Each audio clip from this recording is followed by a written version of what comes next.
communication is such an important skill. So the better you can articulate your thoughts, the better you can add value, and people can understand what you have to offer, what you're thinking, your imagination. I'm a writer, and I'm used to articulating my thoughts on a piece of paper, but doing it in this forum is completely different for me. So I've got an expert here, Brad Kirsten, shares the same surname, but we're not related. And he's been in radio for over 20 years. You've been an MC, voiceover artist. Yeah. He has also done media training. So welcome, Brad. Thanks. Exciting to be spending some time with you. Oh, awesome. So what's the number one mistake you see people make when they're getting in front of a camera? There are a number of things, but they all fall under one little umbrella, and that is lack of preparedness because they are overconfident in their ability. Now, let me explain what that means. I think a lot of guys come into a radio interview situation, even sitting here with you, and they're very competent and comfortable in what it is that they do.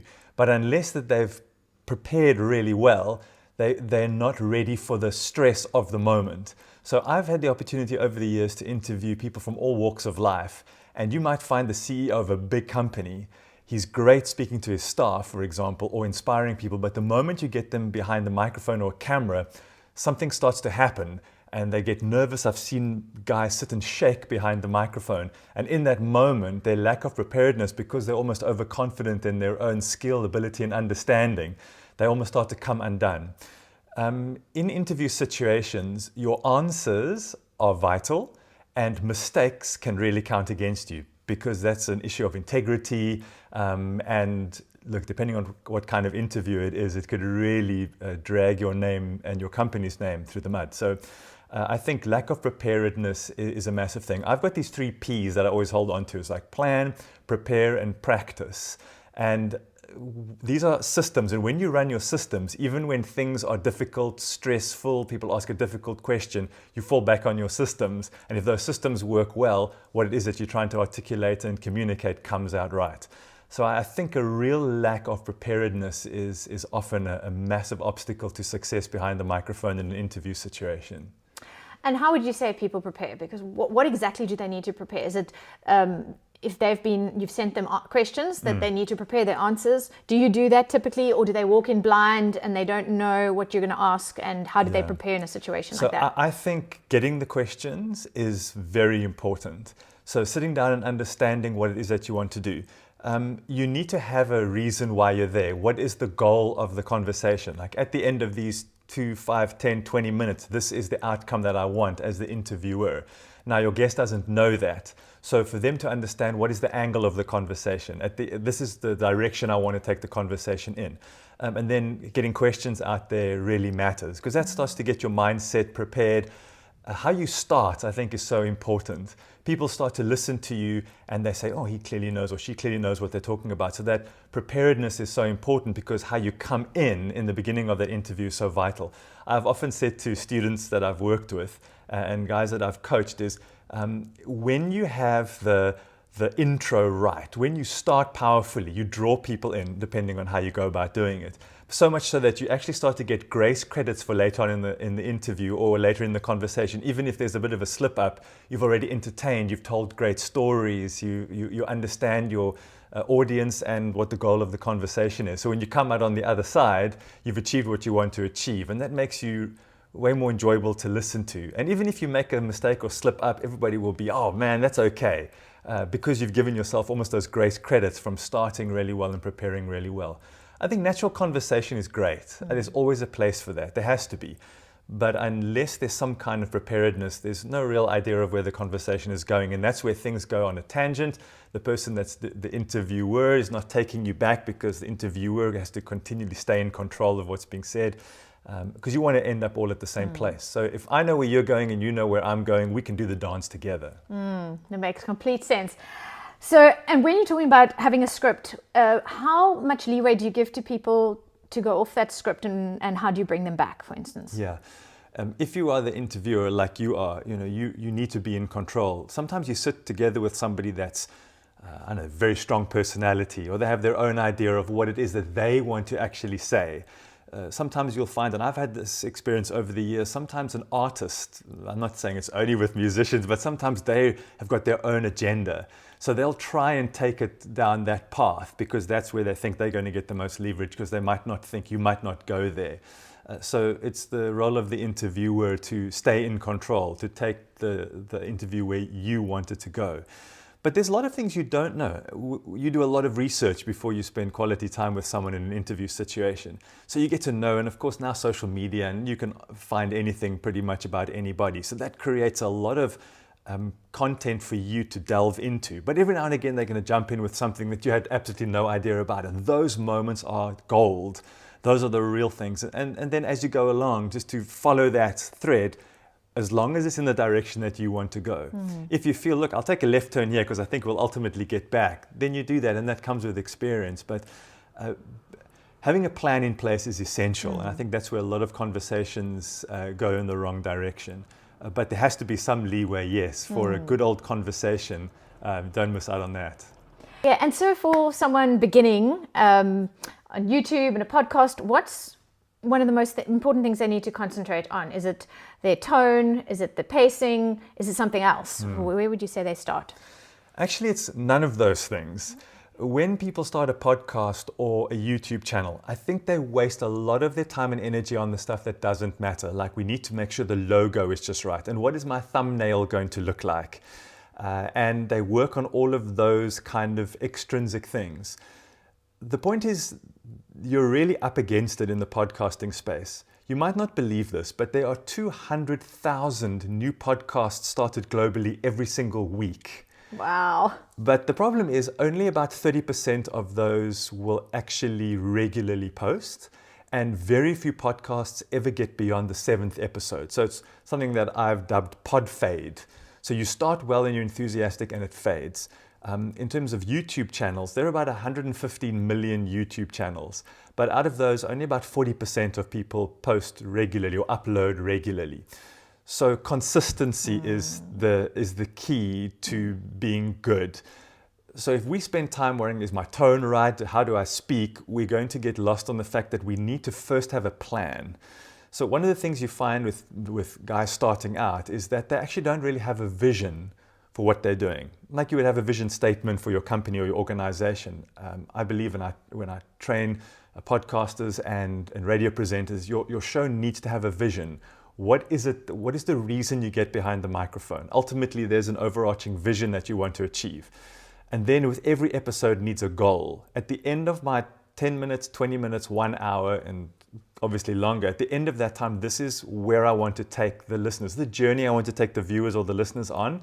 And this is what I want to get out of the guest because they can offer this expertise, etc. So sometimes we focus too much on how do I sound and how does it look, but we need a plan, because if you just sort of launch in and get going, you don't really know where you're going, because any journey without a map, well, you're probably going to get to the right destination because you're just going anywhere you want to. So I think those are the things to focus on: is what is the vision of my program?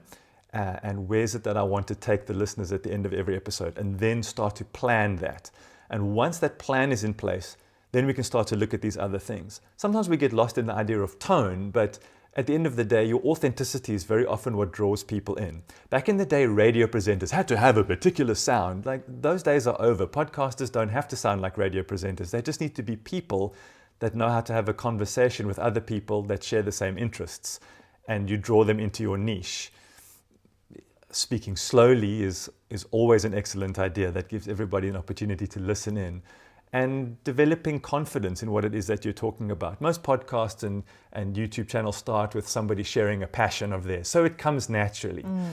So yes, there's a space for tone, there's a space for getting your speech right, but I think planning and executing why you actually are doing it in the first place is probably worth a lot more than how good you sound. Because you could have a fantastic voice and your pace is right, but you'll never get beyond episode 7. And consistency and longevity is the key to success in the online space with a podcast or a YouTube channel. That's encouraging that you don't have to start or even end with the perfect radio voice. No, you don't. It's, like you say, it's actually about consistency. And what about, something I've noticed, because I know you outside of your radio work and on the stage. I've Yes. seen you on stage and I've chatted to you just normally. Yeah. And there's a distinct difference in the energy levels. So when Yeah. you're on stage, you have to deliver with a certain amount of energy.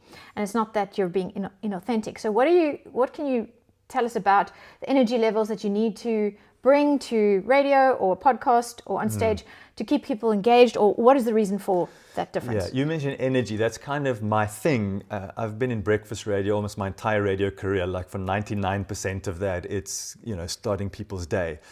So that requires energy. Nobody wants to fall asleep on their commute. They have certain expectations. I've developed that kind of energy. I think when you're energetic, that goes very well with confidence. It's very easy to be energetic and passionate when you're confident. And that takes us all the way back to preparation, planning, preparedness, and practice. One of the things I enjoy is listening to somebody who sounds enthusiastic. It's a lot easier. But something that's also very important to understand is that your tone and whether or not you project that way has a lot to do with the style of what it is that you do. I'll take you back to probably about 15 years ago. I was stepping out of a space where I had a few years where I wasn't on radio, but I was doing a lot of voiceover work. And I was doing a lot of what we call hard sell stuff. So, you sound like the salesperson that's creating these adverts. And I had to do this mock interview with somebody, and he was an interviewer asking me as a representative of the World Health Organization. We were talking about malaria. And I was bringing that same energy into that conversation about people are dying and this. And at the end, it was energetic, but it didn't match. There was my voice needed to be solemn, and I needed to share with a certain drama to the voice, not inauthentic, but in a way that, wow, we're talking here about how many deaths. So the pace needs to match the context.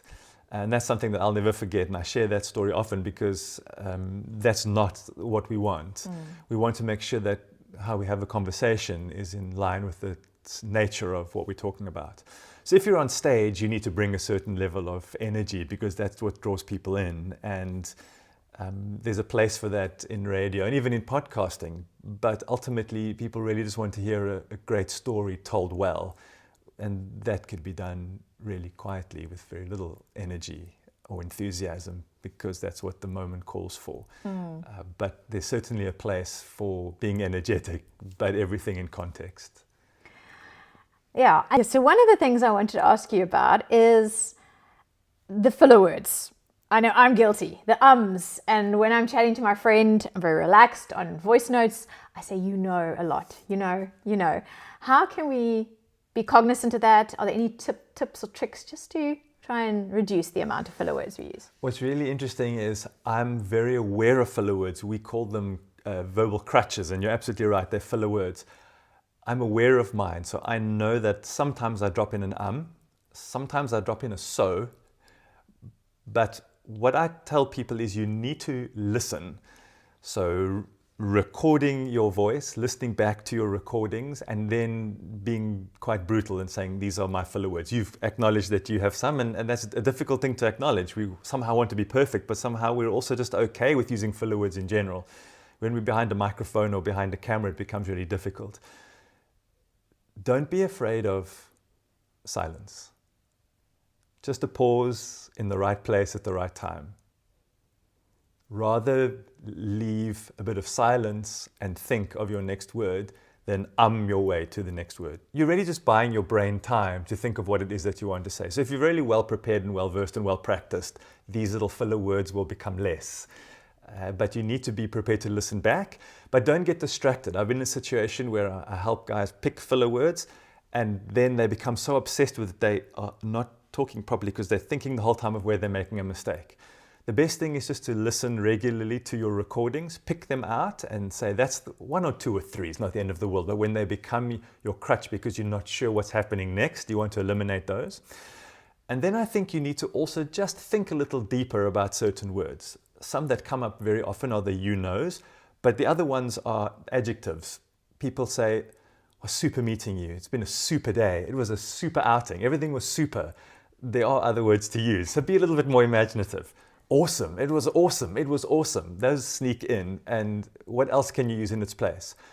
So sit and write down a few words. Okay, I love to get enthusiastic and say that was wonderful. That was so exciting. So what are the other words I can use? And train yourself to be a little bit more imaginative with your speech. Slowly but surely you'll start to be aware of them. I know somebody, and I did an interview with her, and she goes, and then when you listen back in the recording, there's the smacking of the lips. And I thought, but when we speak naturally to one another, I never hear you smack your lips. Why do I add a microphone and suddenly you smack your lips together? Oh, I had no idea I do that. You would only have figured that out when you listen back.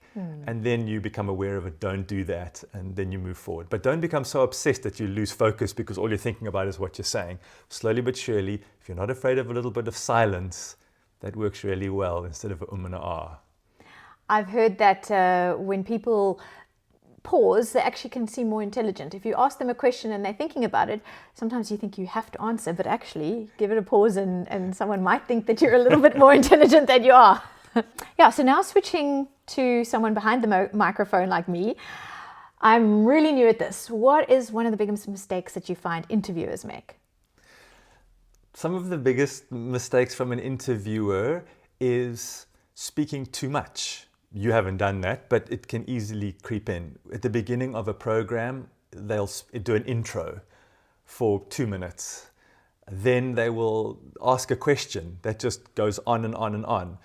And that almost creates that awkward moment where you're hearing the host speak for like 3 minutes and you haven't even heard an opportunity from the interviewee to come in yet. So that happens a lot. That happens in the podcast space, it happens in video, it happens in radio. There's just a lot of talking from the person. When you're the host, sure, do an intro, but you really want to hear the guest. It's their expertise, it's their knowledge, it's their stories, it's whatever it is that they're going to be sharing that the people are going to be tuning in for. You're merely the mouthpiece as the interviewer. So I think that's a big mistake that newbies often make, is just speaking too much and not giving the guest enough time to share their expertise or tell their story. The other one is when an interviewer asks questions, they often create a multiple choice kind of a situation. I'll give you an example.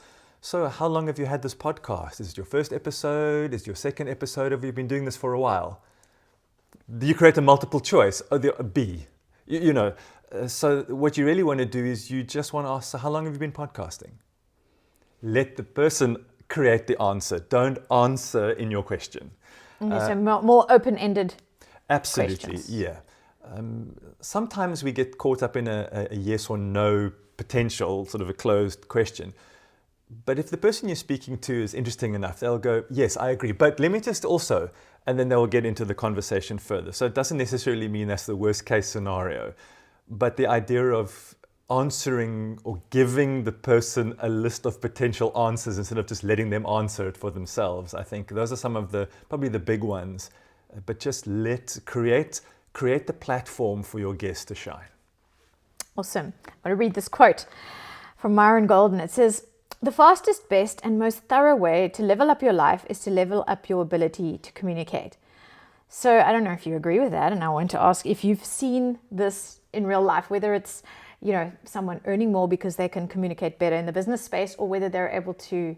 And here I'm doing what you just said don't do. I'm putting answers in your mouth. You see, I've learned something. But anyway, over to you, Brad. Yeah. Do you agree with it, and have you seen it? I agree with you 100%. I wholeheartedly agree with you.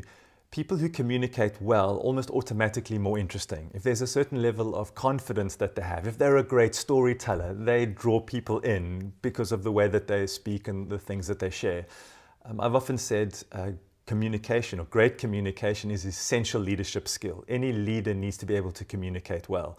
And communicating well is not just having a loud voice that sounds nice. It's really getting through to people.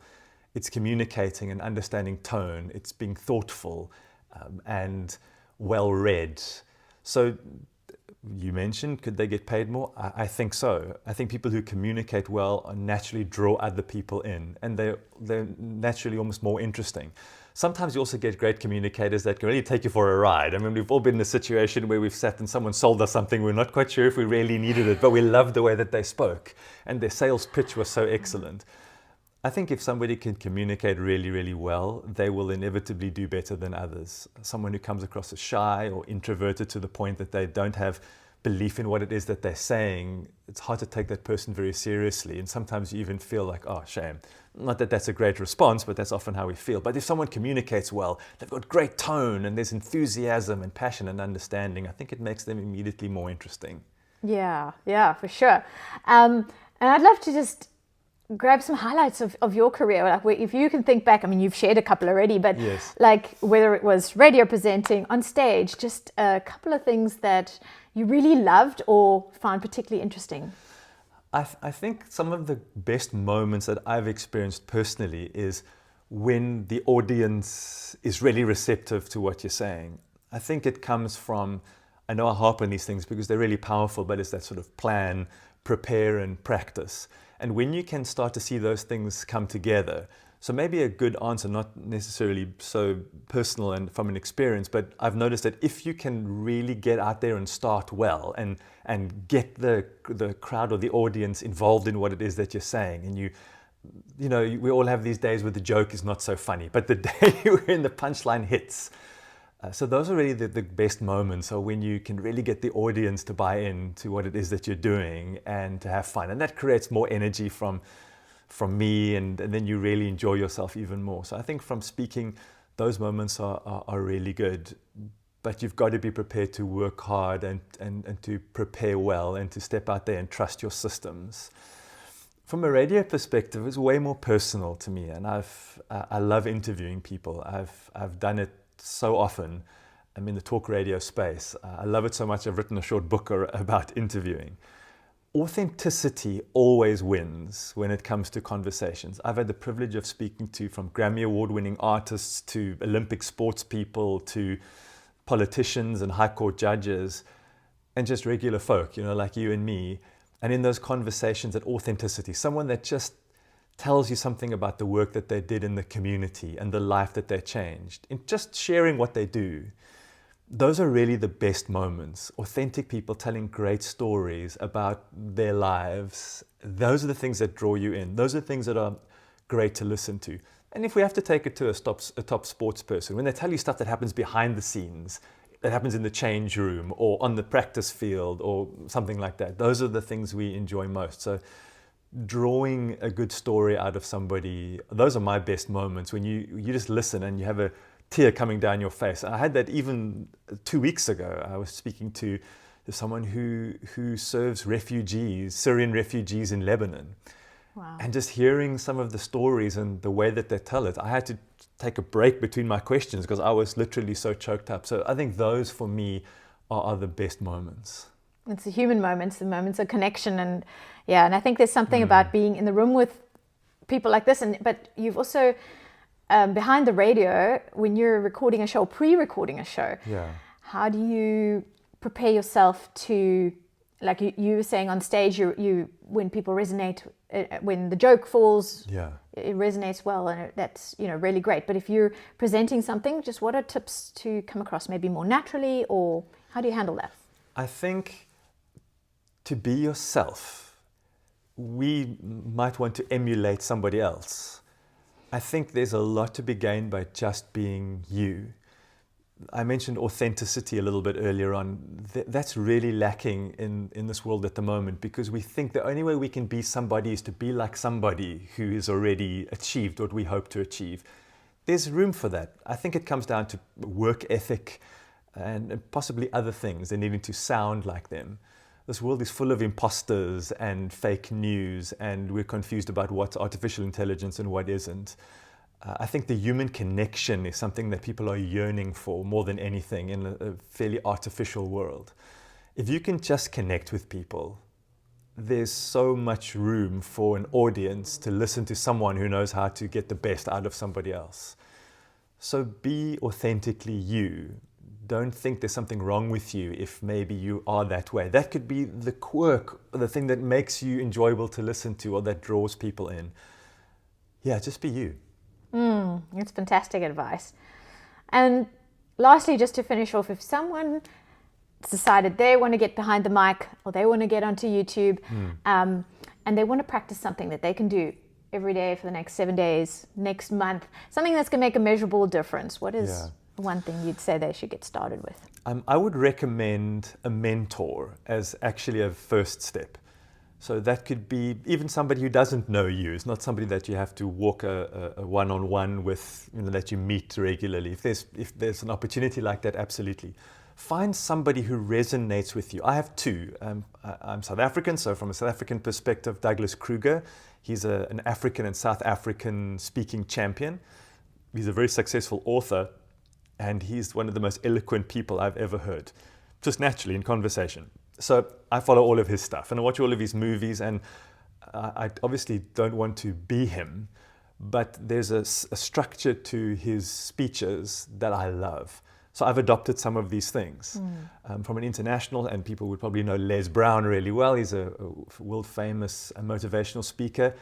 His energy is a little bit like the energy I want to have. So I don't mimic Les, that's impossible to do, but there's something about his style that really resonates with me. So I study them. I think there's spaces to spend time in the company, online even, of people who have done what you are trying to achieve and see how they do it. But stay authentically you, but there are so many things we can learn from these guys. So I think that's a great thing to do on a regular basis. And then the other thing is just practice. I heard a conversation once with a world champion speaker from Toastmasters, and they said, what are the 3 things you would say to make somebody better? And he would say, practice, practice, practice, or stage time, stage time, stage time. So write down the things you want to say or the things that you're interested in and rehearse them. I speak to myself all the time. When I'm in the shower, I'm prepping jokes. One of my great places to work on my stories and to have an actual story book. I take time when I'm in the shower, then I will, while I'm drying myself, I will say the story over and over again, and then I'll be, no, that's not funny, or no, I haven't hit it. Let me try it this way. So I practice telling my stories. Then I will take that and I will go and do it in the real world and see how it resonates. And if it landed, then that's great. Otherwise, I'll rework it. So when I was a kid, I would take my mother's hairbrush and I would pretend I was my favorite presenter. I still do that, not necessarily with the hairbrush, but I practice, practice, practice, so that when I'm behind the microphone or behind the camera in a situation like you are, I've already done it. I've already said it 50 times. So I'm just saying it the 51st time and it rolls. So practice. Figure out what it is that you want to say. If it's your intro to your very first podcast that you're really nervous about, practice it. We don't have the luxury always of being able to read because people are looking at our faces if we're on camera or on stage. So just practice. Don't be afraid of hard work, because that's really, working hard is what successful speakers do.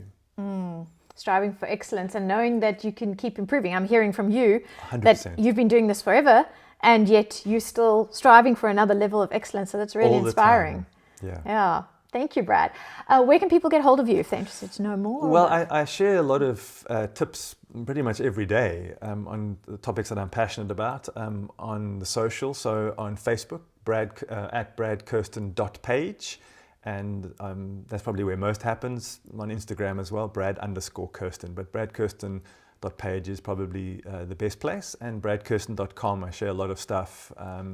Packages there, training, if people actually want practical help, everything and all the info is there at bradkirsten.com. Awesome. Thank you so much. You're so welcome. Thanks for having me. All right.